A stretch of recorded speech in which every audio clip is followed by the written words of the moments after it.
आज चाहिँ हामीले बनाउँदैछ के बनाएको भन्नुहोस् त आलु पराठा कहिलेदेखिको खान्छु भनेको है हामीले भिले आलु पराठा खान्छु भनेको चाहिँ नियरली अबाउट 1 month। सो यो चाहिँ हामीले चाहिँ आटाको बनाएको हामी मैदाको चाहिँ नखाएको बिकज भुँडी दुख्छ हो म चाहिँ बिहानै के खाँदैछु हेर्नु झालमुरी कस्तो पिरो झालमुरी म त यी डल्ले ओठहरू पोलेको नि कसरी खाँदैछ भिले चाहिँ। सो हामी चाहिँ तपाईँलाई आलु पराठा बनाएको देखाउँछ अन्त आज त्यही मुकबाङ है के छ आलु पराठा अन्त चानाको दाल चानाको सब्जी आलु पराठा दही एन्ड बदमको अचार। दाल पाक्दैछ है त्यसको लागि के मसला बनाउनु भएको हो तपाईँले भनिदिनुहोस् त। यो चाहिँ सबै भिको रेसिपी हो। हिजो राति चानाको दाल भिजाएको अहिले 4 सिटी लगाउँछ हो। अब onion then dry chilli ginger garlic and जिरा अब यसलाई यहाँ हालेर यसलाई अब पिसेर त्यहाँबाट भिले चाहिँ चानाको सब्जी बनाउँछ। चानाको दालको सब्जी चानाको दालको सब्जी तर चानाको दाल चाहिँ होल नाइट भिजाएर अहिले चाहिँ 4-5 सिटी लगाएको। त्यहाँदेखि फेरि यो मसलालाई चाहिँ वी विल नाइसली भुनेर चाहिँ त्यहाँदेखिको पकाउँछ अन्त यसमा चाहिँ अलिक फ्लेभरको लागि हामी गरम मसला पनि हाल्छ। भी चाहिँ भेरी बेस्ट इन कुकिङ। यो चाहिँ जिन्जर गार्लिक ऊ चाहिँ एभ्रिथिङमा बेस्ट चाहिँ मेरो भदैनी चाहिँ पूजा पाठमा पनि एकदम मन ध्यान लाएर गर्छ विश्वास गर्छ एकदम भगवानमाथि भरोसा राख्छ उसले सबै कुनै पनि सानोभन्दा सानो काम गर्नु अगाडि उसले भगवानलाई चढाएर मात्रै गर्छ एकदमै राम्रो छ। भयो फुफू भयो अब गरम मसला मेरो भदैनीलाई पाउँछ ऊ त एकदमै राजकुमार हुनेछ। राजकुमार चाहिँ कहाँ के गर्दैछ। सो हाम्रो किचनको चाहिँ अहिले यस्तो चाहिँ अपडेट स्टार्ट गरेको चानाको दाल पकाउनु। हाम्रो चानाको बोइल गरेर यतिको भएको छ हो। यो चाहिँ 4 विसल्स लगाएर यतिको भएको हो। अब यहाँनिर चाहिँ अघि हामीले जुन चाहिँ तपाईँहरूलाई मसला देखाएको थिएँ नि मैले प्याज अदुवा लसुनहरू भिसाकाले ग्राइन्ड गरेर रेडी गरेको छ। अब तेल पनि सबै कराईमा रेडी मसला चाहिँ तेलमा चाहिँ यसरी हालेर चाहिँ अब हामी यसलाई भुट्नुपर्छ। यसरी मसला भुट्नुपर्छ। यसमा हामीले हाल्नुपर्छ तपाईँको हर्दी हाल्नुपर्छ। अघि पनि हामीले हालेको छौँ त्यो बोइल गर्दा पनि हल्का है हल्का अन्तखेरि डस्ट खोर्सानी अलिकति यसले चाहिँ कलर पनि ल्याउँछ मुखमा स्वाद पनि ल्याउँछ है। अब यसलाई चाहिँ मजाले 5 to 10 मिनट्स भुट्दा हामीले भुनिसक्यो तेल र मसला चाहिँ छुटिसक्यो। अब चाहिँ हालेको दाल अब चाहिँ मेसी भयो kitchen excuse a messy kitchen है।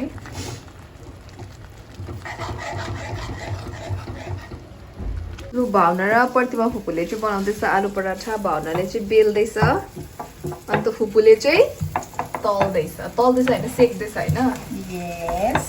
सो यहाँनिर बनेको आलु पराठा चाहिँ यस्तो छ। यहाँ न तिमीहरू दुईजना both of you look here नो। अघि ठुलो भदैनीसँग अब सानो पुच्चीसँग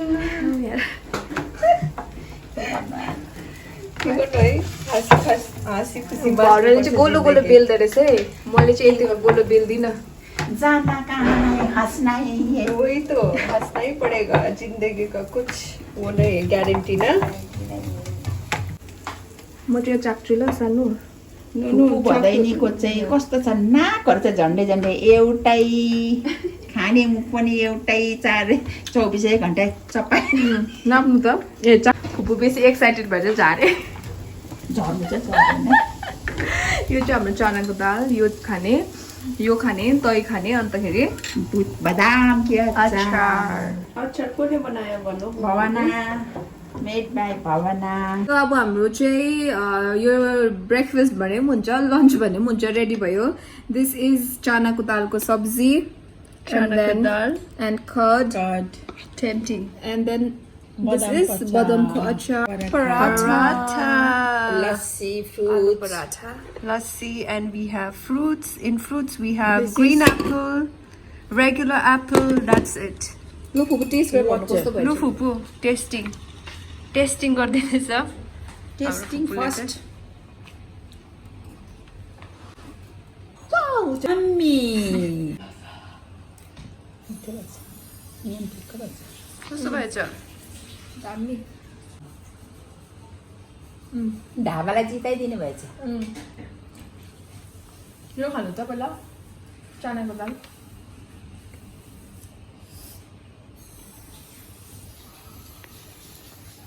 बेस्ट. तर भावनालाई चाहिँ अलिक प्रब्लम हुन्छ होला. अलिक पिरो भएछ. ए वान मोर थिङ. अस्ति म र नतासासँगै फ्लाइ गर्दाखेरि त्यो इन्टरनेसनल फ्लाइट अपरेट गर्दाखेरि तपाईँहरूले त्यसमा पनि हामीलाई धेरै एप्रिसिएट गर्नुभएको छ. तपाईँहरूलाई धेरै धेरै धन्यवाद हामीलाई एप्रिसिएट गरिदिनु भएकोमा. अनि कतिजना मान्छेले चाहिँ कमेन्ट पनि गर्नुभएको छ कि हाम्रो यो भिडियोग्राफी फोटोग्राफीहरू अलाउड छ कि छैन क्रुज फेजमा.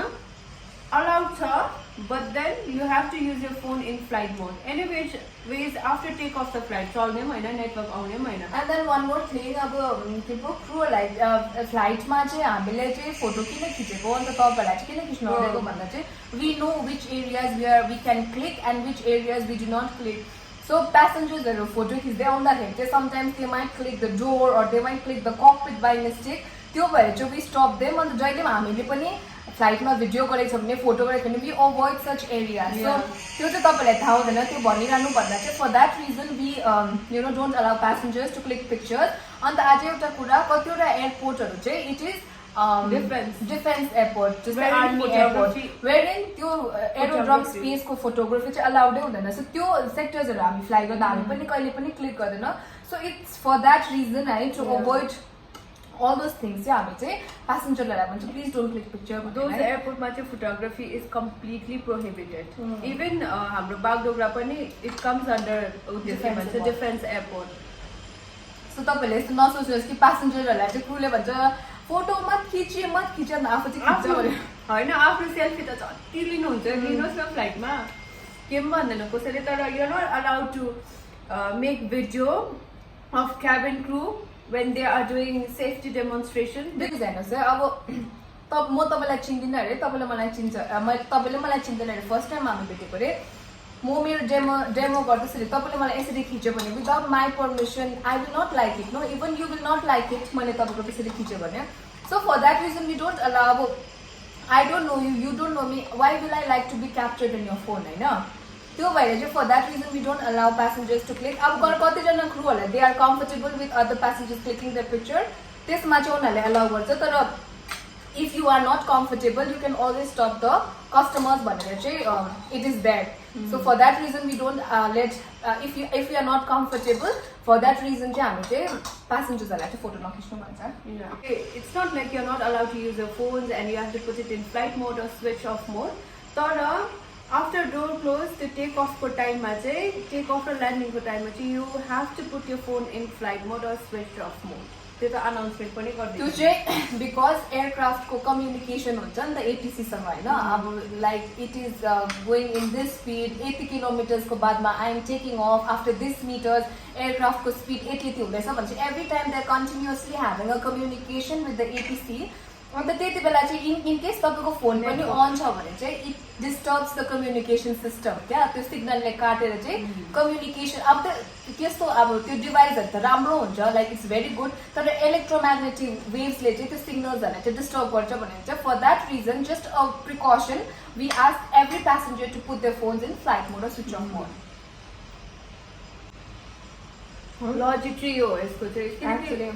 प्रायः प्यासेन्जरहरूलाई पनि थाहा छैन. Since we know it that's why we are telling you all. तपाईँको फोनको इलेक्ट्रोम्याग्नेटिक वेभ र एयरक्राफ्टको इलेक्ट्रोम्याग्नेटिक वेभ क्रस भएर चाहिँ वुड बी सेफ. अन्त राम्ररी क्याप्टेनले 1960 सुन्यो भने के हुन्छ. आई एम सो स्योर त्यस्तो हुँदैन. That device is very very अब एडभान्स्ड है. त्यसलाई त्यति फरक पर्दैन. तर पनि it is just a precaution we use to avoid such things. It might happen, you never know. Accident इन्सिडेन्टहरू त it can take place anywhere. अन्त एउटा चाहिँ हामीलाई उयो आएको थियो कि टर्बुलेन्सको बारेमा भनिदिनुहोस् भनेर है। टर्बुलेन्सको बारेमा चाहिँ हामी यसमा चाहिँ I will tell you in a brief है। तर एक दिन हामी 4जनाकै फ्लाइटमा टर्बुलेन्सहरू चाहिँ कस्तो कस्तो भएको छ हामी भनिदिन्छ है। पुरा इन्सिडेन्सेसहरू छ because turbulence is a part and parcel of our job and once you are in the cruise 36,000 feet त्यहाँदेखि हुन्छै हुन्छ बिकज क्लाउडिङ होइन वेदर स्पेसली अहिले मनसुनको टाइममा पुरा हुन्छ टर्बुलेन्स। सो एउटा क्वेसन आएको थियो भावना होइन के पो इज टर्बुलेन्स डेन्जरस अन्तखेरि लाइक वाट इज इट भनेर please explain. Turbulence, it depends. It can be dangerous also if it's very heavy. Turbulence को 3टा phase हुन्छ क्या, light, moderate अन्त heavy, severe अन्त severe। अन्त लाइटमा पनि अब के भन्छ क्याप्टनले अनाउन्स गर्छ, क्रुले अनाउन्स गर्छ कि fasten your seat belt, we are anticipating turbulence भन्दाखेरि चाहिँ please strap yourself, do not take it as a joke. तपाईँहरू त्यति बेला किनकि लाइट फेजमा नै टर्बुलेन्स एक्सपिरियन्स गर्दैछ भने you might experience heavy turbulence. When you fly up in the air clouding हुन्छ, वेदर हुन्छ लाइक आई सेड, तर क्याप्टनले पनि देन एन्ड देन भन्नु सक्दैन कि how severe it can be or how mild or how light it can be. They can just anticipate कि भन्नु सक्छ कि अब आउँछ वेदरले गर्दा भनेर होइन। तर वान थिङ इज के पो टर्बुलेन्समा चाहिँ it is not dangerous like I said. जस्तो बाटोमा हिँड्दाखेरि रोडमा गड्डा हुन्छ त्यसरी माथि पनि उड्दाखेरि क्लाउडिङ भएर होइन के पो सर्फेस चेन्जेस भएर so there are lot of reasons होइन। समटाइम्स क्लाउड बर्स्ट पनि हुनसक्छ, माइक्रो बर्स्टहरू भएर अब कोही बेला चाहिँ टर्बुलेन्सकै टाइममा बेसी वेदर भएर एयरक्राफ्ट चाहिँ वेदर के पो टर्बुलेन्स पाउचभित्र पस्यो भने चाहिँ then that time it is very dangerous है। तर एयरक्राफ्ट चाहिँ यस्तो खालको वेमा बिल्ड गरेको हुन्छ कि टर्बुलेन्स चाहिँ जस्तो सिभियर पनि it can face in cruise level होइन। तर अब त्यो एयरक्राफ्ट अपसाइड डाउन भएर झर्नु चाहिँ कहिले पनि झर्दैन, तर अब त्यो यसरी सेक हुँदा चाहिँ अब कतिको इन्टेन्सिटी हुन्छ त्यो चाहिँ हामीले भन्नु सक्दैन नि त, नाप्नु सक्दैन। सो त्यसको लागि चाहिँ यु अलवेज बी प्रिपेयर्ड है। Please keep your seat belt fast and you might enjoy yourself. अन्त sometimes and one more thing I want to add, जब चाहिँ टर्बुलेन्स जाँदा चाहिँ कहिले एक्सपिरियन्स गर्छ भने नि तपाईँले heavy when you are in low altitude छ नि, हाई अल्टिट्युडमा हुँदाखेरि त्यस्तो एक्सपिरियन्स गर्नु सक्दैन 37,000 फिटमा हुँदा। तर लो अल्टिट्युड हुँदाखेरि तपाईँले पनि नोटिस गर्नुभएको छ न के अरे डिसेन्टको टाइममा मुनि झर्दै गर्दाखेरि एयरक्राफ्ट त्यति बेला कस्तो डरलाग्दो होला। बिकज त्यति बेला चाहिँ हामीले चाहिँ when we reach about like 15,000 feet or cross 28,000 फिटहरूमा चाहिँ बादल हुन्छ नि त। बादल फर्मेसन गर्दा चाहिँ हामी बादललाई सब पास गर्दै जाँदाखेरि चाहिँ of course it touches the aircraft body, त्यति बेला चाहिँ यु फिल टर्बुलेन्स हो। अन्त तर टर्बुलेन्सलाई यस्तो लाइटली पनि लिनु भएन because sometimes light turbulence can any time turn into heavy turbulence. अन्त त्यति बेला चाहिँ इन्जुरी अन बोर्ड। अन्त इन केस भएको छु अन्त इन केस त्यो कोही बेला आफ्नो एयरक्राफ्ट वेदरभित्र पस्यो अरे थन्डरिङ लाइटनिङले इफ यो aircraft is hit at any point of time again there is another emergency. So यति नै भन्छु कि turbulence is a part and parcel of the flight. All you need is to take precautions, don't be afraid. Like I said aircraft is build in a way that it will never fall upside down because of the turbulence. त्यस्तो हेभीले चाहिँ बनाएको हुन्छ तर त्यो bumps and ड्रल्स चाहिँ यत्रो बेसी हुन्छ यति कम्ती हुन्छ भने चाहिँ कहिले पनि भन्न सक्दैन। So always listen to the instructions and the announcement given by the cockpit crew and the cabin crew. छ नि त्यति बेला तपाईँहरू इन्जर्ड भयो भने त के गर्ने ब्याड त्यति। तर टर्बुलेन्सको नि तपाईँहरू टर्बुलेन्सको टाइममा इन्जर्ड भयो भने चाहिँ डरलाग्दो इन्जर्ड हुन्छ कि त खुट्टा भाँचिन्छ कि त because I nearly broke my middle finger. अस्ति नै बागडोग्रा ब्याक गर्दाखेरि मैले आई नियरली ब्रोक इट किनकि हामी त प्रायः क्रुहरू त कामहरू गरिरहेको हुन्छ नि त, उभिरहेको हुन्छ नि त, हामी त्यस्तो सेक्योर गरेको हुँदैन। ओन्ली टेक अफ र ल्यान्डिङको टाइममा we will secure our self, other नभए अरू टाइमतिर त we will be working and all. हामी त त्यसै कारण हामीलाई चाहिँ हाई चान्सेस हुन्छ हर्ट हुने। मैले I nearly broke my finger. तर हामीले तपाईँलाई डर देखाएको होइन। Aircraft flights are always smooth, त्यस्तो बेसी टर्बुलेन्स हुँदैन। लाइट टर्बुलेन्स त एभ्री टाइममै एक्सपिरियन्स गरेको हुन्छ, सिट बेल्ट साइन अन हुन्छ।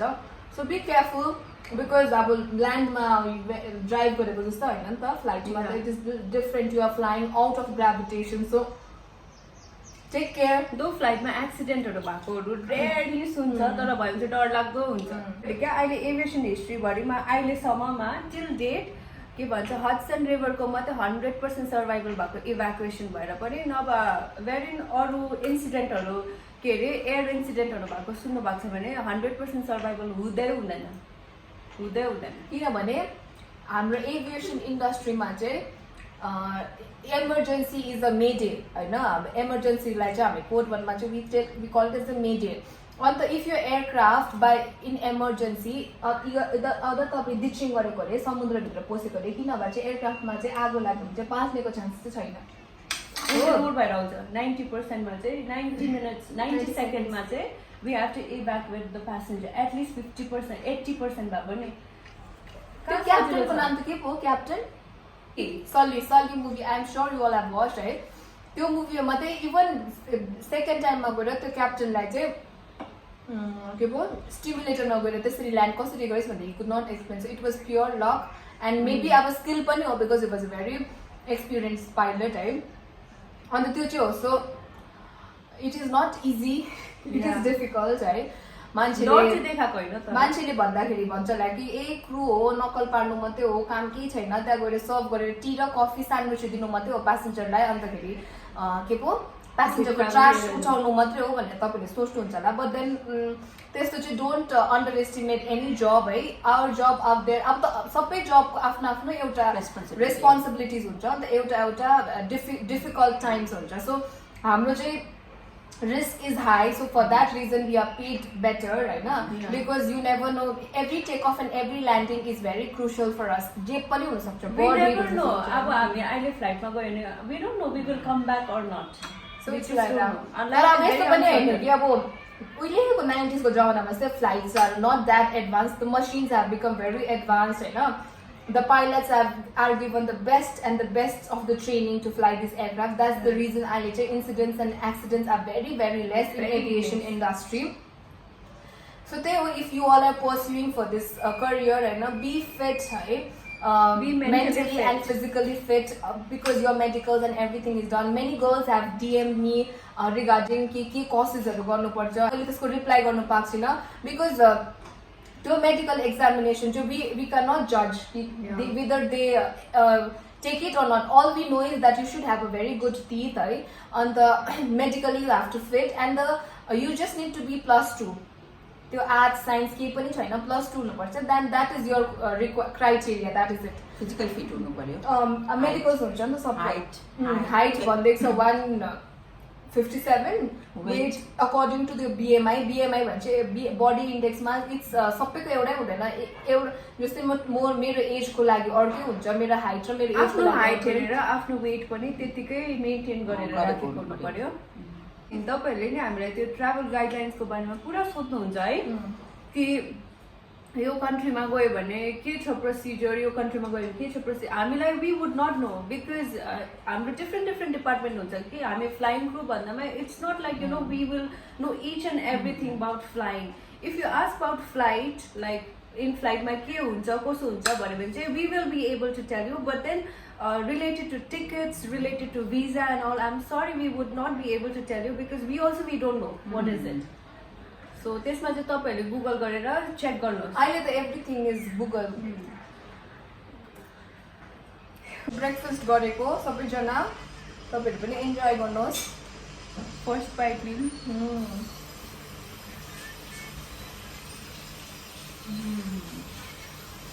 बदामको अचार आलु पराठा बदामको अचारै दामी हुन्छ है आज तित्रीको अचार चानाको दालको चाहिँ यसैले सब्जी बनाएको सो यम्मी कलर हेर्नुहोस् निकिता र नतासा चाहिँ छैन निकिता चाहिँ भर्खरको फ्लाइटबाट अनि नतासा चाहिँ फास्टिङ हो उसको चाहिँ आज 3 बजीबाट बाटो खान्छ आफ्टर 3 शी विल हैव हाम्रो का नहीं होता है टाइम और मैं खाऊंगी कोक खाना अन्त हाम्रो भिडियोजहरु प्रिभियस भिडियोजहरुमा तपाईले पुरा माया देखाइदिनु भएकोमा धेरै धन्यवाद है माया यसरी बढ्दै जाओस् मेरो चाहिँ त्यो टेम्पल भिजिटमा तपाईँहरूले अझै माया गरेर थ्याङ्क यू भन्नुभएकोमा धेरै धेरै धन्यवाद। त्यो टेम्पल चाहिँ it's really nice and Holi. तपाईँहरू पनि भिजिट गर्नुहोस् लाइफमा एकपल्ट चाहिँ। घरमा बसेर पनि हामीले चाहिँ त्यति राम्रो टेम्पलको दर्शन गर्न पाएँ, बहुत खुसी छु। एकदमै राम्रो, यति मजाले गराइदिएको छ मेरो भदैरीको त्यो दर्शन चाहिँ तपाईँहरू सबै मसाले दाल भएछ है, मिठो लाग्यो। अनि अझै एउटा कुरो, नानसँग चाहिँ दामी हुन्छ। आज एउटा कुरा, तपाईँहरू हाम्रो भिडियो राम्ररी हेर्दैन है, घरि भन्छ क्रिस्चियन हो तपाईँहरू, घरि भन्छ तपाईँहरू मुस्लिम हो, घरि भन्छ तपाईँहरू गुरुङ हो, घरि त्यो भिडियो राम्ररी हेर्नुहोस् है, कम्प्लिट भिडियो सबै कुरा क्लियर हुन्छ। ग्रिन एप्पलको बाइट दिदिउँ। चाहिँ ग्रिन एप्पल चाहिँ खानु सक्दैन। मलाई चाहिँ फेरि फ्रुट्सहरूभरिमा यस्तो यो रेगुलर एप्पल मन पर्दैन, ग्रिन एप्पल मन पर्छ। भन्दा चाहिँ घुगुनी हुनु पर्थ्यो है, घुगुनी कि बुगुनी पिरो वा पिरो चाहिँ क्या हुआ? दाल दाल कहाँ गयो नहीं तो अब तो जोलो खाने के लिए रेडी हो रहा है ना, इसीलिए अरे हाम्रो इन्ट्रेस्टिङ भिडियोजहरू आउँदैछ, सो स्टे ट्युन एभरवान। हिजोको भावनाको गुन्द्रुकको झोल भर्खर माइक्रोवेभ गरेर ल्याइदिएको, अनि यो चाहिँ फेरि हिजो बेलुकाको दाची फुपूलाई ल्याइदिएको तपाईँहरूले। भनेको दाची तातो छ, पिरो भयो है। जोलो चिप्स चाहिँ म चाहिँ कसरी खानु, खुकुम हो खानु कि नखानु तपाईँले डिसाइड गर्नु। भावना चाहिँ नखाऊ। हिजोको दाची माइक्रोवेभ गरेर ल्याइदिएको, यो चाहिँ हाम्रो पराठा दही। भावनाले चाहिँ खाँदैछ हिजोको गुन्द्रुकको झोल, फेभरेट मेरो त गुन्द्रुकको झोल। No make one roll and then have no dipping everything. This is dal. This is achar. This is curd. Hamma. Pupu. अचार, दही, दाची खायो खाइदो पाची भन्दै। खाइदियो पाची। That is about it for today, guys. I hope you all enjoyed our video. Please do like, share, Subscribe to our channel. Gorkhali Sisters, Much love from Vishaka, Bhavna, Pipu, Nikita, and Natasha. Natasha. Bye bye. Stay tuned. love you all.